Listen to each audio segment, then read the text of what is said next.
What's going on, everybody, and welcome back to another episode of The Real Junkies. I am your host, Farhan, here again with my man Vito, coming to you with a horror review of The Backrooms. So y'all know only one of us saw this. So it's just really a what you watching Hey, now at this I point. seen Sinners. You did that's horror light. I'll give you that one though. That's and you at least I you at least seen stepped Sinners. out. You at least stepped out and tried that one. But yeah, we bring in I the feel what you like I watching seen segment back. another one Like what? this year. Horror A horror movie. movie this year? Let me find out. Yeah. Did I not? Hey, don't lie on here in front of these people now. I saw let me tell you this. I was gonna go see this, but the premise of the movie, for me, again, Mhm. as somebody that already doesn't like horror, does not look like something I was into.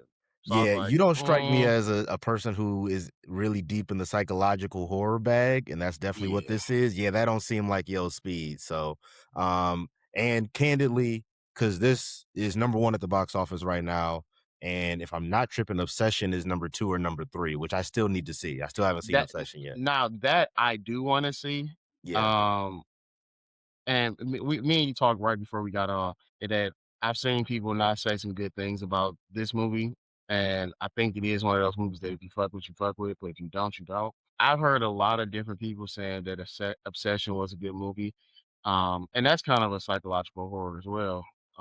But I don't know what they're not, but it's crazy because they're not the same type of movie at all. from what I've heard about Um, Obsession, this is very different from this because yeah, this is once again, I ain't seen Obsession, so I can't speak too deep. But like the way it's been described to me, it sounds very different from what this is. But this is A24 back at it again. You know they don't miss when it comes to the horror genre, and this is actually I was surprised to learn this. I had heard that it was a YouTuber, a former YouTuber that was hmm directing this. Obsession too. Yeah, I would say I'm not too familiar with Kane Person, so I'm not gonna sit here and act like I was so familiar with his work prior to this. This is literally his directorial debut as far as like big screen films go. He's directed a few TV show episodes. He's Oh, directed some really? short films, smaller TV shows, not like anything major. And then like a couple of short films, and then like as far as big productions, this is it. This is his first go, and I have to say for this to be your first, like your basically your directorial debut, he knocked it out the park with this. For one, I'm gonna do my best to describe what this movie's about without saying too much. This is one of those movies where Before you jump into it though, what? What's I up? do wanna say, um, this is the 3rd movie then. We had a movie earlier this year from a YouTuber that, So for some other movies that were directed by YouTubers, yeah, the movie about I'm remembering, like, the synopsis of that movie, where the hell dogs came in and hell snatched dogs. somebody out the window. Oh, we did. We reviewed it. We reviewed it. It was, Chris Stuckman directed that. Shelby Oaks. Shelby Oaks. Shelby Oaks. It was directed by Chris Um, Stuckman, who's a YouTube film yep, reviewer. You and know, then we got, so yeah. Obsession, who he's not a film reviewer, but they make shorts. Hmm. And I think they've done a few like kinda I don't know if I wouldn't call them psychological horror, but I think they were like Hmm. psychological horror shorts, but they've also been comedy, the ones Yeah. that I've seen. Hmm. And that's by I don't even know his real name, Curry something. And then Yeah. now we have this one. We've gotten a lot of Yeah, that's a good first point. time directors putting out movies, and I really love that because when we talk about getting new films and new stories, not getting reboots, and I think this is one of the things that we need. Not only do we need new writers, but we need new directors. And Mhm. some of these YouTube folk, they are giving us if not Quality. A plus, yeah, they're giving us quality movies. So like even though like me and you talked about that Shelby Oaks, we talked more offline after that about how Yeah. some of this stuff was crazy. But I think you enjoyed the movie when you seen it. It was it was okay. Like, there were parts of it I enjoyed, but Yeah. this to me, this is far superior to that. Like, Okay. But this is not even different ballparks, to my opinion. Like, Shelby Oaks effectively, like, gave you a lot of scenes of, like, really high tension and stuff like that. This, to me, is a far superior okay. movie, period, in my opinion. And getting into 'cause like I said, Imma try my best to describe the plot of this. This is one of those movies where to really know what it's about, you have to see it because the trailers really don't give you much. But based on what the trailers do give you, you are following Chiwetel Ejiofor's character, whose name is Clark. Good Clark, job. you said what? Good job. Yeah, yeah, hey. You wanna get his name right? Good job, bro. Hey, I've been following his career for a minute. I would hope I've learned how to say his name at this point. Listen, I like him as an actor, and every time I see his name, I'm like, Put "Yeah, some the one respect on my dog, man man." Chiwetel, man. Put some respect. Put some Listen, bro, respect. sometimes I see names and I'm like, "Yeah, I'm not gonna even try to say it because I'm gonna fuck it up, Hey, don't and tell me good I job need to just hear yet. it." Don't tell me good job just yet, because his name I only know because 'cause I've heard it so many times. The white woman in this movie, I'm gonna fuck her name up completely when I attempt it. Just giving Alright, y'all man. fair warning right now. I'm about to butcher the fuck out of this woman's name. Um, but you have Chiwetel Ejiofor, who's playing Clark, and Clark is so down bad at the start of this movie. He's in therapy. He is going through a divorce. He's a failed architect. He is working at a not great, discount furniture store that is not doing well. And oh, and by the way, he lives there and Look, you gotta he's a loner. him being in therapy is not the down bad part. Well, He's just no, down bad and he needs therapy. yeah, I no, just I'm saying want to clarify. I'm giving the therapy as the context. As all these things have happened to him. Now I'm glad he's in therapy. You're right. That I don't want to discourage people from going to therapy at all. People need to go. People, trust me, if there's one thing people in 2026 need, it is therapy. I am not anti-therapy at all. But I'm just giving that as context of where this character is at when you meet him. Right. So, and I like the fact that all the things I just described about this character, it kind of inform why he does the things he does later on. It makes his Okay. character actions make sense later. So, like I said, he runs this discount furniture store that's not doing the best. I don't think there's any scene in this movie where I saw a customer in there, and I'm not milking it. I don't think there's a single scene where you see a customer in there or him making a sale. All you see is him trying to shoot a very shitty commercial for it and him living there. That's really like the main things you see as far as like long form scenes in this furniture store. Does And this take then place in present day? no, this takes place in the 90s. I was gonna get to Okay, that. It takes place in the my 90s. fault. I think like early 90s. There's like a tape in this where they have the date, and I think it says 1990 exactly, Okay. if I'm not mistaken. And in the basement of this furniture store, some weird shit going on. It's lights flickering.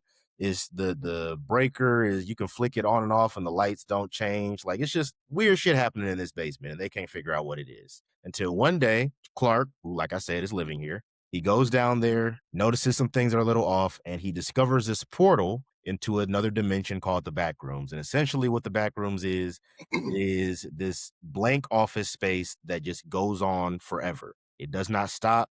And the physics don't make sense. The way things look in here don't make sense. Areas that you think should be enclosed are wide. Areas that seem like there should be a lot of space, and all of a sudden it's very claustrophobic. There's nothing about this realm. There's like objects that are like sunk into the ground or like embedded into the walls. There's stop signs that are reading backwards. There's just things that don't make sense in this dimension, right? Stop And signs is inside. it ain't like completely just all the The way fuck? backwards. Yeah, all the way backwards. And by the way, there may or may not be some things in there that are trying to get you. May or may not. Like, things. That was crazy. Something like I don't know that. why I did that.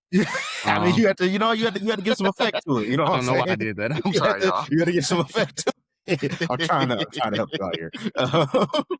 But no, it's a very odd place, right? Especially when he first discovers it. 'Cause at this point, he doesn't know that he's not alone in there Okay. when he first goes in. And one thing that to me, because my first initial thought when Clark goes into the back rooms is, okay, this is a horror movie where the main character is black. So there's just certain things, you know what I'm saying? His danger sense should be heightened on like, hey, I just stepped into Should be. should be. I just like, mind you, this is not really a spoiler, but he goes into the back rooms.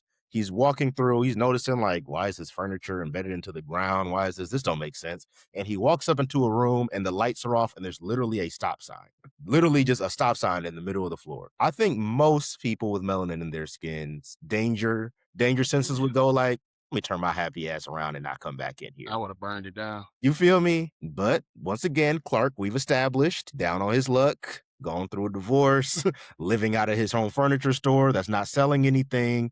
He's a failed architect. That was like his dream, and he wasn't able to do it. Like he just very purposeless in life right now. He feels like his life is a failure. So you discover this other dimension where you can just escape and explore, and you're naturally curious about it. That was the thing that made me go, all right, it makes sense for his character to develop an attachment to this place because he literally doesn't have anything else, right? Traditionally, I'd been like, nah, you know good and goddamn well this black man's danger sense would have went on by now. He would have turned around. But given the character as he's presented, I can't really say that because this is a character who literally has nothing else. Like, and there's a scene, it's very early on in the movie. I mentioned he's in therapy where he's talking to his therapist and she asks him somewhere along the lines of, do you feel alone?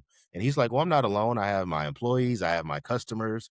Boom. That sentence alone should tell you everything you need to know about this character, right? So when you take a person like that who's going through that type of situation and you present them with this discovery of another dimension that just goes on forever, naturally you're going to be curious of just like, what the fuck did I just discover? You're going to be even more curious if there's nothing else for you to go back to on the other side of that portal. You know what I'm saying? So it makes Question. his character motivations make sense. But what's up? Yes, this is not my question, but personally, no. Like I already said, I'm gonna burn it down. But if I'm exploring through this, Mhm. I'm gonna have some type of protection with it. All right. Oh, he's Um, raw dog in the air on this one. I'm sorry. Now, There's no is protection. he English in here or is he playing an American? He's playing he's playing an American.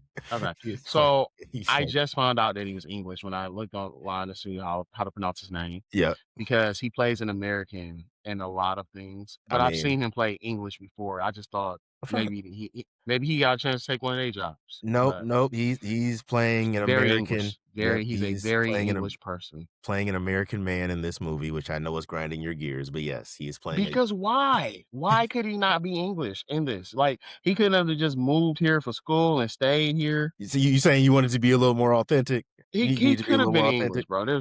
At this point, But True Intelligence 4 has been playing Americans for damn near his whole career he had outside of a again. couple I just said I films. really thought he was It's at this point, he's So locked in. I I really just got pissed about 12 Years a Slave now. Yeah, I was about to say, like, I literally immediately thought 12 Years a Slave when you said Really that. just got pissed about that now. Yeah. I'm sorry though. No, That no, was no, my you're good. question, but it should not have. I didn't think it was going to derail me. Like Yeah. I I read and seen that he was English, and I'm like, okay, that's interesting. But I didn't think that was going to be something that, but it did. So Yeah, no, just I want you to practice a breathing exercise with me. We're gonna breathe in they and count, took her breathe out, jabs. count They backwards from took her 10. jabs. You know what I'm saying? We go woosah because I can tell your blood pressure's Man, raising after learning that fact. But yeah, like I said, I did appreciate the writing in this for being so character driven and making it make sense as to why he's doing what he's doing. Because we've seen so many horror movies where the character motivations are there simply to put them in danger so that the horror shit can happen.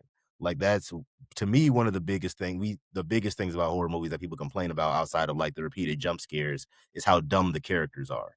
How they purposely put themselves in danger for the purposes of this is a horror movie, so they have to be in danger. And in this case, he is purposely putting himself in danger, but he doesn't know that per se. All he knows is I discovered this other dimension and it just goes on and on and on forever. But he hasn't at this point hasn't encountered the other things that are in there. He doesn't know about those yet. And I'm being vague on purpose because the movie doesn't reveal what they are until later on. So I'm purposely being vague, so but I I don't know if I seen a trailer or if I seen some type of YouTube video about it or TikTok review. I'm not gonna even say it because if I say it, I might give it away, and I'll let you continue. But it was about the identity of these creatures of what they mm, look like. Are they tall? one of them is Okay, very tall. Yes, they're I think I seen a picture of it. Then. yeah, I mean, at this point, people are making memes out of them. So, like, I've seen so many different like pictures of the creatures on social media at this point. So, if you're Okay, watching maybe this that's what it review by was. now, you've probably seen them already. But for those of you who are watching this and don't know, like, if you're someone like me who, when a really popular movie comes out and you ain't seen it yet, you like go on a social media cleanse because you don't want to see anything. I don't want to ruin it for y'all. For those of y'all who haven't seen anything yet, but at this point, it's out there because people keep, like I said, posting about it left and right. But as he's exploring, eventually he goes back to his therapist and goes like, "Hey, I discovered this thing, whoop de whoop, it's a dimension. It goes on and on. It doesn't make sense." His therapist obviously is looking at him like he's crazy. And he goes, "You know what? I'm going to come back with proof and you're going to owe me an apology." He goes back for proof. He don't come back for that apology. So, and by the way, this is the thing that kinda got me, because Clark is already not a likable character, right? He's very whiny. He's a person who blames all his life's problems on other people and other things. It's always external forces. It's, oh, my wife this, oh, my job this, oh, you know what I'm saying? Nothing's ever his fault. You know what I'm saying? He's one of those types of people. So he's already not a very likable character just off the way he comes across. And then he goes, so I mentioned he mentioned his employees. There's two employees in this movie that work with him at this furniture store. One's a videographer and the other ones that help shoot his commercials, and the other one's his assistant manager. So he goes back to them and goes, "Hey, I need y'all for something for research purposes." Doesn't tell them what it is. It gives them no context that I'm about to take y'all to another dimension. Like, gives them no context at all. So they stupidly agree. They go and they're even asking him while they're in the store, like, "Hey, so what is this for again?" He's like, "I told you, research." They're like, "Yeah, okay, but like research for what though?" He was like, "Research Yeah, for the purposes of research." Like he's yeah. being purposely very vague. Like, and the girl who's an assistant manager, she's the only one that has any sense here. She's like, "Well, hold on, no, Clark, I'm not just rocking with this. Like, what do you mean? Like, that just doesn't make sense." For a So furniture store. for a furniture store, like what fucking research are we doing in this furniture store that don't got no customers? And he's got all these weird ass drawings up, and they're like, we know they're drawings of what he's seen in the dimension, but they don't know that. They're like, what the fuck? Why is this chair in the middle of the wall? Like, this don't make sense. So he goes through the portal, and then he brings them along with him. And that's when the movie starts picking up, and you start realizing how dangerous the back rooms really are. And now Clark has gotten these two people who had no idea what they were getting themselves into in this situation with him. And there's one scene when I mentioned how this movie captures tension very well. There's one scene very early on after all three of them cross into the back rooms for that last time where you go, all right, now we're starting to pick up. And you're really on the edge of your seat trying to figure out what's going to happen next. Cause that's really when the film starts to pick the pace up and you start to see the level of danger these people are truly in. One thing that I also think this film got really, really well is it is very atmospheric, but it is also character driven between both of the main characters. I mentioned Clark already. Now I want to get into, and I already said it, y'all, so don't get on me. I said I was going to butcher this white woman's name. Renate Renavis? Revise? Re- So I might be What's her? wrong, but I think you're mostly right. I think you're on the right track. Okay. Renati Rainsby. Rainsby. What you just said sounds a lot more correct than what I just said. Um, So we're going to but roll with that. before you get into her story, because we didn't do this, and she's not in the movie, but I didn't see any black women in this movie or in The Mandalorian. There So are I want to none. give a shout out to Zendaya. Just cause. Shout out to our black queens Zendaya. They just wrapped up They did just wrap up Euphoria, so that's a which fair one. I've heard things about that. So, but shout out to I our black queen, man. You know what? I'm not even gonna make the confession I was about to make because I don't even want y'all to kill me. But yeah, shout out Say to it. Zendaya. No, you let it in it's in the atmosphere, bro. I mean, you was able to walk back. Something you was about to say, I can't walk back. Did I? Well, no, I was about to I walked back something that was about this movie. Oh, fair I enough. walked Okay. yeah. You know what? You know what? You're right. You're right. You know what I'm saying? I'll be courageous. I have not seen a single full episode of Euphoria. Which is kind of wild. Yeah. But to get us back on track, how do you what did Renee Rainsby, her character was Mary? How are you getting her name this so like you know what? I'm gonna just anytime I need to have her name said, I'm gonna So I'm just do so, that. so I'm Because looking at it on Wikipedia so it's and Renate Ransby. That's how you say it. Renee Ray. And it might be pronounced Renee, but it looks like Renate. Okay. I'm on but she's Norwegian. So I could be wrong. You That know just what? looks right. I'm Renee gonna roll Rainsby. with it because, like I said, what you said sounds infinitely more correct. I just jumbled words together. Like what you just said sounds like actual Oh, name. okay, so now I kind of feel bad for fucking up his name because Chew a Tail. Yeah, you can get the white woman's name right, but you can't get Exactly. Chiwetel's name Look, right. just start thinking. So Like, come on, gang. Chiwetel Ejiofor, Edgiafor. Chiwetel Ejiofor, Ejiofor. Yes, Chiwetel Ejiofor. Chiwetel Ejiofor. Okay. Listen, See, after it I just rolled said off her the name, tongue. You got it. I'm like, I gotta go try to say this brother's name, dog. You feel me? You see what I'm saying? We gotta look out for each other, man. Lord knows But ain't nobody else gonna do it. one more quick rant, dog. Yeah, okay, what's up? Victor Sweet. He played a nigga from Detroit, dog. You are not letting this go. I'm not that I'm looking at his I was about to say discography, his filmography, and it Yeah. just made me mad again. Victor Sweet. Then he played Frank Lucas's brother. he was a Lucas brother in that. What's the name of that movie? You talking about American Gangster? American Gangster. Yes. He played Huey Lucas. So he played a nigga from the South, which again, I never noticed that Denzel doesn't do voices until we talked about that most recent movie that he did, Gladiator. Mhm. And now I'm thinking about him in American Gangster. He's supposed to be a nigga from the South. Yes. And so Not is changing Chewy accents at Tail. all. And these niggas are not Not speaking in that accent at all. he is a New York nigga in that movie. And so Like through and through. Through and through. No, but shout I'm out not to about to let Denzel you for kick having so much success, dog. absolutely, but I'm not about to let you keep kicking Chiwetel for his back end. He ain't deserve that, okay? He This is does. y Because he played a nigga from Detroit. man, let And then he Chiwetel and live, bro. then he got all he said he put that plate on the floor. Eat, nigga. He You hey, hungry, eat, nigga? Go wa sit was at it the table with the kids. was it not convincing? Tell me it It wasn't was. convincing. Okay then, so what is we talking But about? I mean he was I wasn't convinced that he was a nigga from Detroit in that, but Oh, I mean, I did not think that's he was a because you're British nigga. native, just because you're from there, like, you know the subtle nuances, but, like, to the uninitiated, they ain't gonna know no better. All right, bang. To the uninitiated, they ain't gon they don't know what the fuck they know what niggas from Detroit sound like off the top of their head. Smoking mirrors. To Like, come the on now. uninitiated. Like, you from there, you know that. Like, they don't most of the people watching that movie, they ain't gonna peep that. Like, come on now. This nigga pulled out a bang line. He said Like, come on, they ain't about to peep that, bro. Come to on the now. uninitiated. So, but yes, to getting back to the back rooms, Renee Ransby plays Mary, who is Clark's therapist. So she is very hyper aware of Clark's mental state, what he's going through, what he's dealing with. There's actually a scene where they act out the day Clark's wife left him. And that's the scene where you start to realize, like, huh, Clark might have been the problem. You know what I'm saying? Like, that's the scene where you realize, like, oh, Clark's a piece of shit when you realize how he talks to his wife and the things he says to her, right? So Clark tells Mary about what he saw in the back rooms. Mary obviously is looking at him like, you sound crazy as hell. And Clark says, I'm going to come back with proof. So now Clark has been gone for a while. Mary's like, what the fuck's going on? And they don't really explain how this works, but somehow Clark is able to communicate to Mary, hey, I discovered something.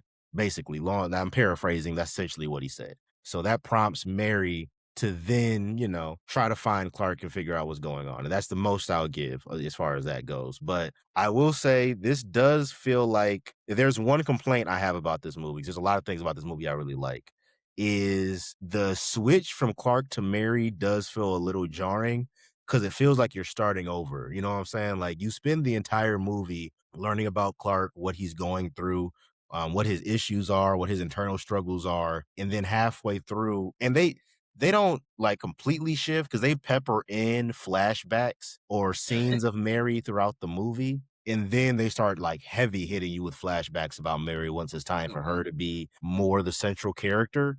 And it's only jarring in the sense that I just spent literally half the movie focused on one person, and now out of nowhere the focus has shifted to someone else and I have to like learn their whole backstory, right? Which I'm still glad they did because it also gives context on Mary and who she is and what her character motivations are and why she's even doing all this on behalf of her client. But I just feel like pacing wise, it kind of went like steady flow up until that point, and the movie kind of comes to like a screeching halt, and then all right, we're gonna pick back up again. It was just a little jarring the way they handled that transition, in my opinion. But Mary is a much more likable character than Clark, also. So to me, once the film shifts to Mary, that's to me where the really heavy psychological horror elements start to play in. And Okay. to me, that's when the movie starts getting like actually terrifying. Aside from the scenes of just heightened tension because you're unaware of what the back rooms are for real at this point, those scenes of tension are effective just because you don't know what you don't know about the back rooms yet. But once we kind of figure out a little bit more information and the tensions and the stakes get raised a little bit when Mary comes in, that's to me where this starts to really become a psychological horror for real. So where does that kind of where does that switch kind of take place as far as acts go? Um, I was it's I don't even really know how to split this up into like a first, second, and third act. It's really like act one and act two. Like it's I shit you not. This is act one He and act said, two. he said, "Man, shit just happened." Shit just happened, nigga. Like real, I'm being so real right now. Like Alright, this is really act one and act two, though, for real. At least the way the way I right. interacted and engaged with this movie, it felt like part one with Clark, part two with Mary. Both similar, but also distinctly different in the way they're portrayed, and that's the most I can say without giving away too much. But I do really like the fact that I do like the fact that both characters were given the time to like develop and you learned about them and their motivations and what makes them what they are, right? Like I think I mentioned this already, but one of the biggest things about horror films that's irritating for me as someone who's a horror fan is always the lack of character development, the endless jump scares, and then just characters making dumb decisions for the sake of pushing the plot forward. This movie has none of those. Okay. The only dumb decisions you can say were made were the employees agreeing to go to another dimension because Clark just said, "We're doing this for research." Besides that, like this movie doesn't have a lot of the traditional horror cliches that you would see, and is very effective at making you feel uncomfortable and uneasy. Here's Like I was debating on where I wanted to go rating wise with this because I was stuck between two ratings, and I'm gonna go with the higher of the two. I'm gonna give this one a standing ovation mm, because I've mentioned on the channel that I have a soft spot for crime thrillers. I also have a soft spot for psychological horror movies or psychological thrillers. I If kinda you wanna can watch it now. if you can give me a good psychological horror like a Midsummer, a Hereditary, The Witch, like Shutter Island? Shutter Island psychological thriller. So yes, Shutter Island. Okay. Like those type of films, that's my bag. I those are traditionally going to be movies that I rate very high because those are just movies. I like movies that are very mind bending and have you questioning things as you go along, or just make you really have to think.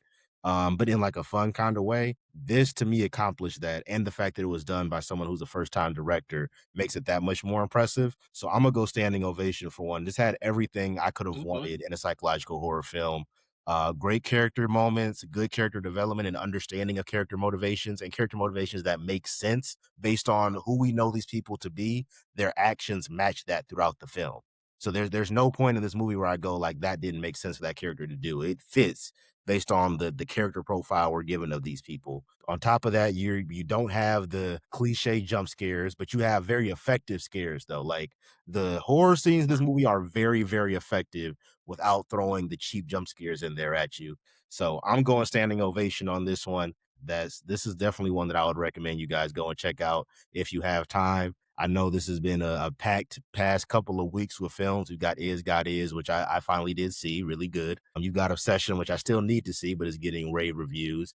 And now you got this. And we're in June now, so it's the summer movie season. So you're about to have a lot more coming really soon. But if you are able Hey. to get a viewing of this in between all of that, I would highly recommend it. And it is number one, so people are going to see it. But if you haven't, I would highly recommend y'all check this out.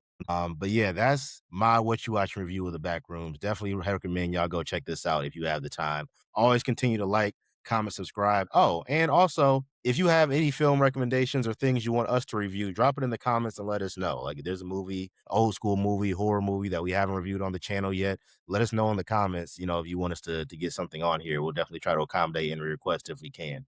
Always continue to like, comment, subscribe. We appreciate all the support. And until next time, this is the Real Junkies. Peace.